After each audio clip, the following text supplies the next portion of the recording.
Mi tema para esta mañana es vida eterna solamente en Jesús. Quisiera comenzar con una declaración que hizo el Señor, la encontramos en el Evangelio de Mateo. Vamos a la próxima transparencia, chicos, gracias.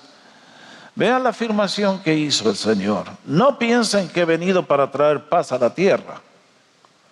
No he venido para traer paz sino espada. Porque yo he venido para poner en disensión al hombre contra su padre, a la hija contra su madre y a la nuera contra su suegra. Y los enemigos de un hombre serán los de su propia casa. Estas declaraciones del Señor realmente llaman la atención. Hay gente que tiene idea de que Dios es un gordito bonachón, tipo Santa Claus, que lo único que hace es tirar regalitos lindos a la raza humana. Pero acá encontramos que la venida de Jesús iba a producir un efecto de separar a las personas, de hacer que amigos se convirtieran en enemigos irreconciliables. ¿Cómo es esto? Eso es lo que pasa siempre que se predica la verdad. La mentira une, la verdad separa. Adquirir la verdad es una búsqueda de toda la vida. Y cuando uno la encuentra no puede seguir siendo como antes, viviendo en el error y en la mentira. Pero los que están allí no aprecian al que se escapó ahora. Y por eso el apóstol Pablo decía, porque nosotros somos olor de vida para vida en los que se salvan y olor de muerte para muerte en los que se pierden. Cada vez que yo subo a este púlpito, cada vez que ustedes se suben delante de una clase de niños, en las células, en las casas de paz, donde quiera que anunciamos el Evangelio, siempre se producen uno de los dos efectos. Que personas que reciben el mensaje, muchos dicen, quiero, creo, deme vida eterna, y se salvan para siempre. Y otros dicen, no me interesa, y se pierden para siempre. Cada domingo que yo estoy en este lugar, sé que Dios le está abriendo la puerta a algunos para entrar a la vida eterna, a la salvación, al perdón de los pecados, a la adopción como hijos, al gozo eterno en los cielos, y al mismo tiempo para otros es ponerle el último clavo en el ataúd, de lo que ya es una realidad muy triste.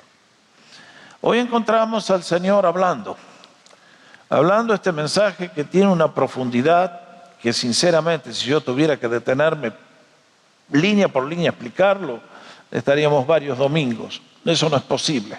Yo los desafío a ustedes a que bajo la guía del Espíritu Santo y la oración mediten y pidan al Señor que les hable. Porque ustedes vieron la densidad de conceptos que tiene este párrafo, son muchísimos.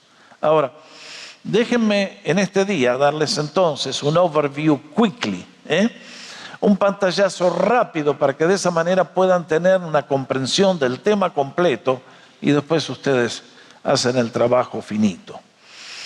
Como decía hace un instante, el párrafo, el capítulo 6 de Juan tiene seis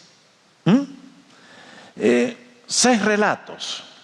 Primero, la multiplicación, el milagro de los panes, el milagro del Señor cuando multiplicó los panes y los pescaditos. Fue seguido por otro milagro realmente impresionante cuando el Señor caminó sobre las aguas del mar de Galilea. Y luego, como resultado de ese gran milagro, encontramos este relato que leímos. Los primeros que vinieron a hablar con el Señor eran aquellos miembros de la multitud que habían comido, se habían alimentado y al día siguiente volvieron por más. Lógico, si habían tenido lunch gratuito, bueno, este es el Mesías que tenía que venir al mundo, hagámoslo rey. Pero el Señor no aceptó eso. Entonces, ustedes ven que como resultado, Jesús se dirige a aquella multitud y les enseñó lo que es la vida eterna, lo vimos el domingo pasado. Luego, donde leímos hoy, encontramos a Jesús refutando los errores de los judíos. Yo no sé qué pasó, Pero evidentemente esto posiblemente ha ocurrido todo en un día sábado, y esta multitud, confrontada por el Señor, se desparrama, y muchos van a la sinagoga en Capernaum a tener el día de adoración. Y es en ese lugar, leímos, donde el Señor entregó el mensaje que encontramos entre los versículos 41 al 59. Y luego que termina el culto y que la multitud exit, el Señor habla con sus discípulos. Vamos a la próxima. Ahí les doy una picture de dónde ocurrió este episodio que leemos en la vida del Señor. Ustedes pueden visitar esa sinagoga en el día de hoy. Ahí están los restos que quedaron. Evidentemente un terremoto la barrió a la pobre sinagoga. Esto acá es un dibujo que alguien hizo como artista de lo que debe haber sido la sinagoga en los días cuando el Señor pronunció este mensaje tan notable sobre el pan de vida. Cuando yo veo el discurso, ahora que el Señor está hablando con los judíos, va a contestar básicamente dos temas que a la audiencia los tiene molestos. Vamos a la próxima. El primer punto por el cual los judíos comenzaron a murmurar fue el tema de las credenciales del Señor. ¿Qué quiero decir? Que si Jesús hubiera sido un rey, un filósofo de Atenas, un brujo mayor que leía las manos, todos lo hubieran recibido y lo hubieran honrado, etcétera, etcétera. Pero el gran problema que tiene esta multitud, que como dijimos siempre, Dios hace la nación y los hombres fabrican un pueblo pequeño donde el chisme corre a toda velocidad. Es evidente que el Señor era conocido en toda esa provincia de Galilea. ¿Por qué lo digo? Porque ustedes y yo leemos en el Evangelio que Él fue el carpintero de Nazaret. Esa palabra carpintero no quiere decir un chambón que hacía mesas y sillas. La palabra carpintero indica un artífice de la madera. Esas personas que hacen muebles que hoy están en la Casa Blanca, que la compran los millonarios para adornar sus palacios. Inclusive se cuenta que los yugos que se le ponían a los dos bueyes para arar, los mejores en el mercado eran los que fabricaba Jesús. Por eso, desde Capernaum, ¿cómo conocía muy bien a la familia que vivía en Nazaret? Evidentemente Jesús era muy conocido por los productos buenos que vendía. Y en este caso, ustedes y yo leemos, entonces los judíos murmuraban de él porque había dicho, yo soy el pan que descendió del cielo. Cuando ustedes y yo leemos la palabra judíos en este evangelio, quiere decir los líderes religiosos que se oponen al Señor. Son personas que le escucharon, que vieron los milagros y en lugar de adorarle, reaccionaron con odio en contra. Evidentemente, cuando Juan escribe el Evangelio, han pasado casi 60 años desde que Jesús murió, y en ese entonces la iglesia incipiente y el judaísmo se apartaron. Y cuando Juan dice los judíos, no está hablando de todo el pueblo, está hablando de la élite religiosa. Y en este caso comienzan a por detrás de la espalda. El único problema es que Jesús tiene unos oídos que escucha cada palabra que cada ser humano pronuncia en este mundo. Y entonces ustedes y yo encontramos que les dice, no, esta gente que está murmurando, no conocemos a papá, es un ser humano normal. ¿Cómo ahora nos viene a decir que descendió del cielo? Pero, joven, A usted lo vimos patear la pelota en los campos ahí. Lo vimos todos los días y ahora nos viene a decir que usted descendió del cielo. Además, ojo, mire que nosotros sabemos que su mamá y su papá no sé qué pasó antes del matrimonio por ahí, así que qué tremendo. Nuestro Señor tuvo que vivir, al igual que su madre, con la sospecha de tantos que decían, lo vamos a ver en el capítulo 8. Nosotros no somos hijos de fornicación. Lógico. Anda a explicarle a la gente que el Espíritu Santo había hecho una obra increíble como es entrar al seno de una mujer virgen y concebir un bebé que iba a ser el Mesías del mundo. Pero entonces Jesús contesta. Y en el párrafo que leímos yo encuentro 4 realidades. No puedo comentar todo lo que contiene este párrafo porque es imposible en el tiempo que tenemos. Lo primero que le va a decir el Señor a esta gente es: nadie puede venir a mí a menos que el Padre que me envió lo traiga. Noten bien, Jesús nunca contesta las preguntas que le hacen. Los confronta con realidades que ellos tienen que aprender, aunque no les guste ni las puedan razonar o creer. Primera gran característica, de que si alguien va a tener un encuentro con Jesús y va a llegar a tener vida con Él, el Padre tiene que trabajar para sacarnos de la sepultura espiritual en que ustedes y yo nos encontramos por naturaleza. Todo ser humano que nace en este mundo nace sin vida de Dios. Y si Dios no actúa para despertarnos, no se salva nadie. Si esta mañana estamos aquí, es porque en algún momento Dios a usted lo comenzó a hablar, a buscar, a traer, le enseñó, lo desafió y en un momento sintió que llamaba a la puerta de su corazón y por eso vinimos a las aguas eternas de la salvación. Dios tiene que moverse. Demos gracias que Jesús vino a buscar y a salvar lo que se había perdido. Y que en este día está buscando a todo el que quiera escuchar. Segundo, le escuchamos decir: así que todo aquel que oye y aprende del Padre viene a mí. Acá Jesús enfatiza el proceso. Dios no espera que nosotros saltemos hacia lo loco a una decisión que no ha sido entendida. A Jesús le gusta la gente que hace preguntas, que tiene la actitud de aprender y que internaliza las cosas buenas y nobles que Él nos enseña. Por eso, a mí no me gusta poner presión con la gente que viene a la iglesia. Ustedes ven, yo les digo, vengan, vengan. Y no me gusta andarlos cargoseando como esos vendedores que te acercaste al dealer y ya quieren que firmes. No. Jesús te da tiempo. Pero eso sí, guarda con el tiempo que nos tomamos y guarda dónde termina el viaje.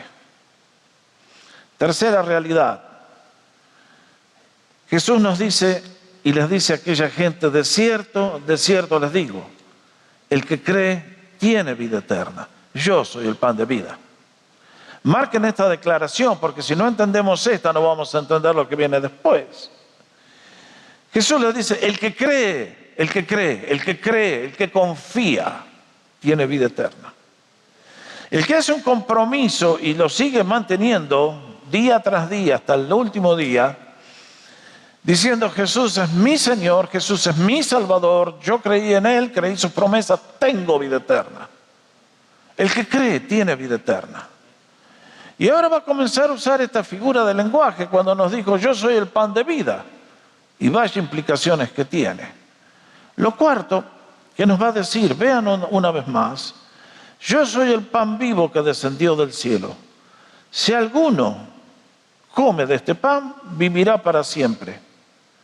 El pan que yo daré por la vida del mundo es mi carne. ¡Wow! Acá tenemos una linda enseñanza. Porque lo que viene a continuación, vaya que les causó problemas a los judíos de aquel día, a la iglesia hasta el día de hoy y a muchos creyentes todavía. Jesús les recuerda: Yo soy el pan vivo que descendió del cielo, de ese lugar donde mora el Dios omnipotente, de ese lugar donde los ángeles se postran frente a la majestad del Señor, de ese lugar donde se hacen las decisiones que afectan tu vida y la mía. Y el único que descendió de ese lugar es Jesucristo. Y por lo tanto es el único que nos puede contar quién es Dios y cómo funciona la vida. Y entonces nos enseña que si alguno come este pan, vivirá para siempre. Y aquí se pone brava la cosa, vienen vientos huracanados. Porque nos está hablando de una figura de lenguaje que yo le explico, para darnos a entender que lo que tantas veces es difícil de entender, se hace clarito con una comparación. Pasamos adelante. Los judíos tienen problemas con las credenciales del Señor. Segundo, van a tener problemas con esto que leímos, que es el conflicto sobre comer la carne de Jesús. Entonces los judíos contendían entre sí diciendo, ¿cómo puede este darnos a comer su carne? Algún americano diría graus. ¿Cómo? ¿Qué estamos hablando? ¿De canibalismo, Señor? ¿Qué estás diciendo, maestro? Y el Señor les respondió, aquí lo tienen, de cierto otra vez, les digo que si no comen la carne del Hijo del Hombre y beben su sangre, no tienen vida en ustedes. ¡Wow! El que come mi carne y bebe mi sangre tiene vida eterna y yo lo resucitaré en el día final. ¡Caramba! Acá estamos hablando de algo muy serio. Estamos hablando de resurrección en el día final. ¿Quién la va a recibir? Solamente las personas que comen la carne y beben la sangre de Jesús. ¿Y? ¿Me lo explica? Bueno, miren, vamos a la próxima transparencia. Creo que Jesús está hablando de una forma no literal. Porque si para ser salvos tendríamos que comer la carne de Jesús, bueno, ¿cómo lo haríamos? Jesús ya no está más. Y un cuerpo humano no alcanza para alimentar a billones de creyentes que le confesamos. Evidentemente no estaba hablando de comérselo crudo, de cortarle una pierna y hacer un asado y una hamburguesa. Evidentemente no es eso. ¿Qué estás diciendo, Señor? Tampoco está hablando de la cena del Señor. Si usted alguna vez lo invitan a hablar en la cena del Señor, no tome este párrafo porque está enseñando una herejía. Si fuera la cena del Señor, entonces la salvación es por ritos. Eso no puede ser. La salvación es por fe únicamente, por la gracia de Dios. Entonces, evidentemente, el Señor no está hablando de lo que celebramos cuando nos juntamos correctamente a recordar su muerte. La iglesia tiene dos grandes ordenanzas. Tenemos el bautismo, tenemos la cena del Señor. El bautismo es un acto de identificación. Le decimos al mundo, Cristo es mi Señor y mi Salvador. Por eso me bautizo, porque Él me ha dado vida eterna y lo manifiesto obedeciéndole. Y venimos a la cena del Señor a recordar el sacrificio que Él hizo por mí. Porque para salvarme de la maldición, del poder del pecado, de la muerte eterna, Jesucristo lo tuvo que hacer con su muerte en la cruz. Por eso venimos a la cena. Los que amamos a Jesús y valoramos lo que Él hizo, venimos. Pero la cena ni el bautismo tienen poder para salvar, ustedes y yo lo sabemos. Son una manifestación de lo que ya está aquí adentro, en forma invisible. Es por eso que Jesús está usando una analogía. El Señor las usaba todo el tiempo. Lo vamos a ver en el capítulo 15. ¿Qué le dijo a los creyentes? Yo soy la vid verdadera.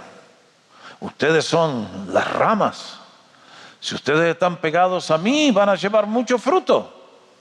¿Era Jesús una vid literal donde nacen racimos? No. Está hablando de una forma alegórica. Está usando una metáfora, si le quieren el término técnico. Y en este caso lo que el Señor está haciendo es algo que ustedes y yo manejamos muy bien, que lo sabemos. Y es que en la medida que ustedes y yo comemos los alimentos, el cuerpo, por esa capacidad que Dios le ha dado, toma todo el veneno que nosotros echamos, y lo transforma en vitaminas, en alimento, y por todo ese proceso que hace por la sangre lo manda a todos los rincones del cuerpo, y ustedes y yo tenemos vida. Y ese alimento que comemos, sea lo que sea, no es el que nos mantiene jóvenes, atléticos y vigorosos, dependiendo de la dieta y el ejercicio, por supuesto. Pero lo que está diciendo es esto, de que de la misma manera que yo hago un hábito de comer, como decía hace un rato William 2 o 3 veces, cuando yo vengo a Jesús y comienzo a ver quién es Él, y entiendo sus enseñanzas y las analizo y las estudio, pasan a ser alimento para mi alma. Y de ahí irradia la vida plena que transforma todo mi ser, incluyendo el cuerpo. Y uno dice, ahí está. No, Jesús no nos iba a pedir que nos convirtiéramos en caníbales y vampiros. ¿Saben una cosa? Cuando el Evangelio comenzó a correr y la iglesia comenzó a establecerse en todo el Imperio Romano, no faltó alguno que vaya a decirle al emperador, guarda con los cristianos, esos son gente peligrosa, porque se juntan a hacer una reunión donde comen, son caníbales y comen la carne de un tal Jesús y toman su sangre. Estaban hablando de lo que es la cena del Señor. Pero la gente que no sabe, siempre hay un mala onda, gente que tiene mala intención, y nunca falta el tonto y torpe que cree lo que cualquiera le dice. Jesús estaba hablando de algo que es fundamental, y es una relación personal íntima con Él. Eso es lo que nos está tratando de enseñar a todos. Que no es algo a la distancia, no es algo, si me queda tiempo, si me conviene o lo que sea, sino es algo personal, íntimo, creciente, dinámico, poderoso. Pero entonces, termina el culto, se despide la multitud, el grupo de gente que estaba en la sinagoga, y ahora queda Jesús, quién sabe con cuántas personas, evidentemente salen de la sinagoga, y Jesús lo están siguiendo, no ya esa multitud que vinieron a buscar la comida gratis, no están los judíos. ¿Cuán grande era este grupo? Difícil de estimar. Y aquí encontramos al Señor rodeado con personas que son sus discípulos. Y uno encuentra aquí este relato que leímos, algo que a mí me pone la piel de gallina. Y es que ahora queda rodeado el Señor con mucha gente que no son oyentes a la distancia. Es gente que evidentemente en algún momento ha hecho un compromiso con el Señor. Han decidido seguirle. Se gozan con sus enseñanzas, se gozan con sus milagros. Y evidentemente tienen algún tipo de conexión con el Señor, algún tipo de commitment, decimos en inglés. Y entonces ustedes y yo leemos qué fue lo que pasó con este grupo. Como consecuencia de oír el mensaje en la sinagoga, muchos de sus discípulos dijeron, dura es esta palabra, ¿quién la puede oír? Y desde entonces, muchos de sus discípulos volvieron atrás y ya no andaban con Él. Esto es incomprensible. ¿Cuál es el problema aquí? Es que a los seres humanos no nos gusta hacer decisiones. Porque una decisión trae consecuencias. Y tantas veces pensando, si no hago decisión, no pago las consecuencias. El problema es que no creer en Jesús es una mala decisión y trae consecuencias horribles. Pero nuestra ceguera espiritual no las comprendemos. Yo a usted le digo, haga un compromiso con Jesús en este día y usted pedalea para atrás y dice, tranquilo pastor, hábleme dentro de 10 años y hay otro problema. Esta gente había hecho un cierto compromiso, pero cuando escucha las demandas del Señor dice, dura es esta palabra, dura es esta palabra. El Evangelio siempre suena como palabra dura para el incrédulo, para el que no quiere obedecer, para el que ama el pecado más que la salvación, para todos aquellos que están viviendo fuera de la voluntad de Dios, mal, muy mal. Entonces lo que Jesús nos dice es, no, es duro, duro. Usted, pastor, nos confronta. Querido, yo no confronto a nadie. Jesús es quien nos confronta a todos. Amén. Es Él el que nos pone el espejo y nos dice, mírate en mi palabra, a ver si pasas el examen final que tienes que pasar. Y nosotros en lugar de, nos pusieron el termómetro, dice, 110 de temperatura, crash, rompo el termómetro, estoy bien, lindo. Y sigo viviendo, es lo que siempre hago y me gusta. Dura es esta palabra. Para el que está ciego espiritualmente, el Evangelio siempre es duro. ¿Por qué los seres humanos reaccionamos siempre como Adán reaccionó? Cuando cayó, en lugar de ir a buscar ayuda a Dios, corrió a esconderse. En el día de hoy es igual. Yo predico el Evangelio y la primera reacción es, no, yo acá no vuelvo, me condenaron. Ese pastor es judgmental. Ustedes van y yo tenemos una cita con Dios, queridos. Yo estoy frente a frente con la palabra del Dios vivo, que habla para mi bien. ¿Es esta palabra que estoy hablando dura? Entonces me está diciendo que hay un alma muerta. Y es lo que pasó con esta gente. Ahora, mis hermanos, a ustedes que somos creyentes, esto les da una idea de cuál es el problema que tenemos como iglesia. Alguien dice, pero la iglesia no crece.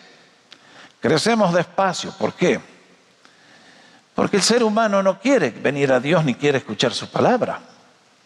Inclusive, vean ustedes, cuánta gente se acerca a nuestras familias espirituales, nuestras congregaciones, duran por un tiempo y luego dicen, dura es esta palabra, ¿quién la puede oír? Y para atrás se van. Ahora, mis hermanos, este párrafo a mí me pone muy triste y al mismo tiempo me alienta como pastor. ¿Qué quiero decir? Acá hay un grupo de personas que tuvieron el privilegio de vivir en la generación más bienaventurada que hubo en la historia humana. Estuvieron frente a frente con el Hijo de Dios. Vieron los milagros que hizo. Recibieron la bendición de sus milagros. ¿Y qué pasó? Volvieron atrás. Esto les da una idea a ustedes del poder que tiene Satanás y el pecado. Que a la luz de los milagros y de las enseñanzas, como nunca la raza humana escuchó, teniendo al Hijo de Dios entre nosotros, muchos, no pocos, volvieron atrás. Y uno se pregunta, ¿y a dónde volvieron? A la religión muerta del judaísmo, a la nada, a creer que a mirar la muerte y la eternidad y el futuro tomados de la mano de nadie. Y uno dice, pero qué decisión absurda. Ahora ustedes ven lo que el Señor dijo. Hay un camino ancho que lleva a la perdición y la gran mayoría entra por él. ¿Por qué? Porque el camino ancho a la perdición es cuesta abajo. No tenés que hacer ningún esfuerzo. Pero angosta es la puerta y angosto el camino que lleva a la vida eterna. A ese cuesta arriba. Por eso todo nos cuesta. Y por eso tanta gente no está dispuesta a pagar el precio. Ahí está el problema. Mis hermanos, yo les voy a decir algo. Cuando encuentren una religión que no les pide nada, desconfíen. No es la verdadera. A mí me ha quedado muy grabado una frase que salió de labios del rey David en el Antiguo Testamento. El rey David había cometido un pecado grave y Dios castigó a la nación. Y entonces, para hacer que se detuviera la mano del ángel que estaba matando ya 70.000 personas, había matado, le dice David: andá y hace un altar y ofreceme un sacrificio, le dice Dios. Entonces David va a un terreno que es el que está en Jerusalén en el día de hoy, donde está el centro de la ciudad, la mezquita que tiene el domo de oro. Y va al dueño de ese terreno y le dice: te quiero comprar tu tierra, porque aquí Dios me ha dicho que tengo que poner un altar y ofrecer el sacrificio. Y el dueño de la propiedad le dice: Señor, tome todo, es suyo, es gratis, tómelo usted es el rey, aquí está su siervo. Y David dijo algo que ojalá todos lo pudiéramos tener grabado en la mente y en el corazón: yo no puedo ofrecer al Señor un sacrificio que nada me cuesta. ¿Se va a acordar? Yo no puedo ofrecer al Señor un sacrificio que nada me cuesta. Lo que no cuesta nada no vale nada, muchachos y chicas. Y esta gente, al ver las demandas, dijeron: dura es esta palabra, y muchos de ellos dieron media vuelta y abandonaron al Señor. Bueno, esto es trágico. ¿Quién puede sorprenderse entonces que en una iglesia con un pastor como yo, mucha gente todos los años pasen y digan y se van para perderse para siempre? Somos olor de vida para vida en los que se salvan, olor de muerte para muerte en los que se pierden. ¿Puedo preguntarte de qué lado estás tú? ¿Vas a venir a Jesús? ¿Le vas a recibir? ¿Le vas a dar tu vida, tu corazón? ¿Vas a creer en Él? Créeme que no es nada difícil ni nada complicado. Y lo que nosotros hacemos, lo hacemos con alegría, sabiendo a quién servimos y por qué lo hacemos. Y es en esos momentos cuando evidentemente el Señor se queda con 12, después de haber tenido una multitud que le quería ser rey, y después de todo, 12. Y muchachos, chicas, aquí yo encuentro que el Señor no necesita de tu favor ni del mío. Es un privilegio conocer a Jesús, porque conocerle es vida eterna y vida en abundancia.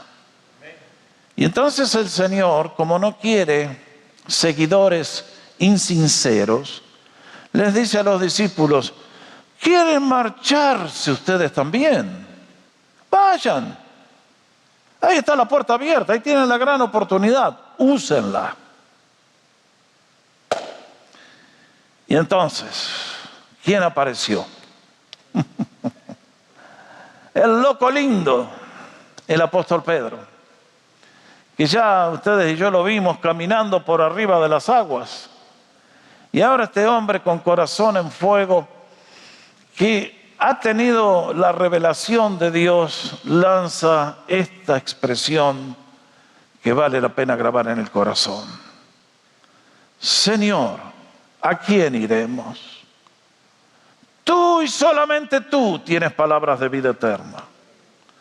Y nosotros hemos creído y conocido que tú eres el Santo de Dios. Buena pregunta la que hizo Pedro. Señor, ¿a quién iremos? Si te damos las espaldas a ti, ¿a quién vamos por auxilio cuando mi hijo se enferma? Cuando llegan las pruebas, cuando tengo que enfrentar la muerte. Si te damos las espaldas a ti, ¿quién nos puede ayudar? ¿La filosofía griega? ¿La educación de la historia? ¿La dieta vegetariana? ¿La yoga? ¿Quién nos puede ayudar? Nadie. Tú y yo somos seres humanos de carne y hueso con pies de barro.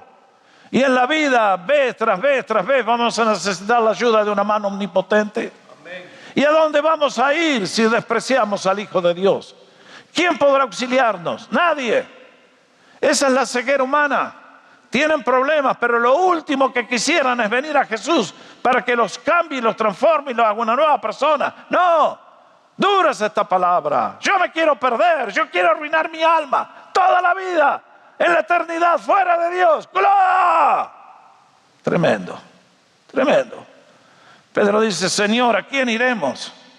Yo desafío a cualquiera que me escuche en el día de hoy, muéstreme un nombre, una fuente de felicidad que le pueda dar lo que Jesucristo le da. No existe. Por eso nos reunimos a predicar este evangelio de la esperanza y de la salvación y la transformación. Pedro le dice, Señor, ¿a quién iremos? Y entonces dijo, tú tienes palabras de vida eterna. Claro que sí.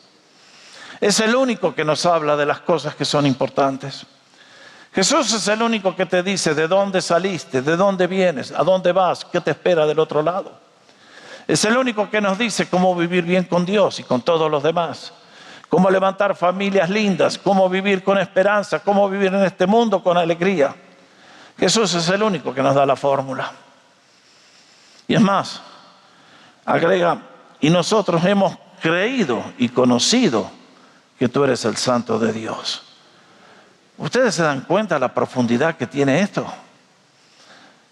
Guiado por el Espíritu Santo, Pedro confiesa, nosotros hemos creído. Esto es un acto inicial. Este es el punto de la decisión, cuando hay un día que yo le digo al Señor, Señor, creo en ti, te recibo en mi vida, eres mi Salvador, a partir de ahora, para siempre. Pero luego dice, y conocido que tú eres el Hijo de Dios. O sea, cuando Pedro recibió aquel llamado a través de aquel milagro inmenso que fue la pesca milagrosa en el lago de Galilea, imagínense, desde ese día ha venido conociendo, y cada vez la fe de Pedro es más grande, más gozosa, más brillante. Y así es con nosotros. Comenzamos con una decisión en la oscuridad, pero de a poco el día va naciendo hasta que la gloria de Dios inunda nuestra alma con la felicidad de la relación personal con Cristo. Y entonces dice, y hemos conocido que tú eres el Santo de Dios. Bueno, ahí está lo que le decía en domingos anteriores, que si vamos a ser salvos tenemos que tener convicciones claras en cuanto a quién es Jesús y convicciones claras en cuanto a sus enseñanzas. Es por eso que uno dice, qué historia tan tremenda.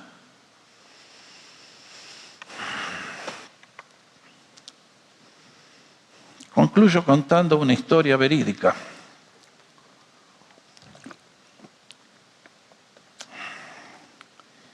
El papá de Francis, don Ronald, sirvió al Señor por 50 años en el sur de Argentina, haciendo un trabajo gigantesco con doña Nelly, la mamá.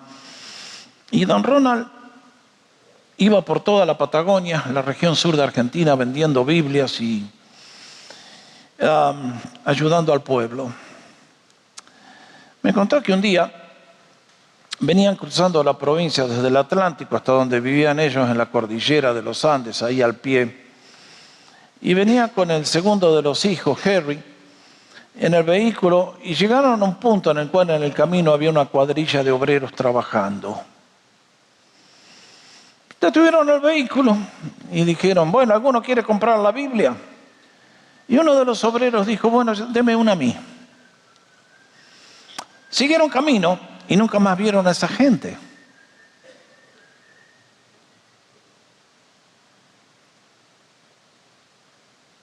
Y entonces pasan los años y otro compañero de labores, otro misionero, le dice, Ronald, ¿no quisieras acompañarme? Quisiera llevarte a que conozca la iglesia de los leñadores. Dice, ¿dónde es eso? Y le dio el nombre de un lugar que era un grupo de hombres que estaban metidos alto en la montaña, que obviamente cortaban árboles para que en el invierno crudo que hay allá, las familias pudieran mantenerse calentitas. El asunto es que viajaron no sé cuánto y en el medio de la nada, en un bosque gigantesco, allí había un grupo de hombres que no tenían edificio como este, y sin embargo tenían la Biblia y se juntaban a estudiar la Biblia, a orar juntos, a compartir la fe, y se había formado una verdadera iglesia de creyentes vivientes por la gloria de Dios y el poder del Evangelio. Y entonces al que lideraba la cosa le dice: cuénteme, ¿cómo empezó todo esto? Y aquel hombre le dice: mire, esto fue algo muy notable, porque un día yo con un grupo de gente estábamos reparando un camino y apareció un señor alto con un hijo y nos vendió una Biblia. Y el muchacho que compró la Biblia la comenzó a leer y un día me dice: esto no es para mí, tomá, te la regalo a vos. Y yo comencé a leerla y el Señor bendijo, me salvó a mí y ahora salvó a todos estos que usted ve. Ahora ustedes se dan cuenta de lo que es esta historia. Ilustra exactamente lo que enseña este pasaje. Aquel operario que compró la Biblia y dijo: esto no es para mí, dura esta palabra, ¿quién la puede oír? Se perdió para siempre. Compró la Biblia y le regaló la salvación a todos los demás, pero él se perdió. Qué tremendo, ¿no? Esa historia a mí me alienta el corazón, porque sé que todos los creyentes, cuando honramos a Jesús y por amor a su nombre predicamos a Cristo y decimos a la gente: tomá, comprate una Biblia, lee una Biblia, vení a la iglesia, aceptá a Cristo. Cuando lo hacen, les estamos abriendo las puertas a la gloria infinita. Ese es el llamado de la iglesia. Ese es el llamado que tenemos todos los creyentes. Por eso yo no me canso desde este púlpito de decir: vengan a Cristo hoy mientras les da la oportunidad. Reciban a Cristo hoy. Hoy es el mejor día. Y a ustedes y para mí que confesamos su nombre, aprovechemos los momentos que tenemos, los años que nos da, porque son muy rápidos que se escapan, y sirvamos al Señor con alegría. Este es el pan de vida que vino para dar vida abundante a toda la raza humana. Y confío que todos los que estamos en esta mañana aquí podamos decir: yo he comido ese pan. Cristo es mi Señor, mi Salvador, y es mi gloria honrarle y servirle. Nos ponemos de pie para adorar.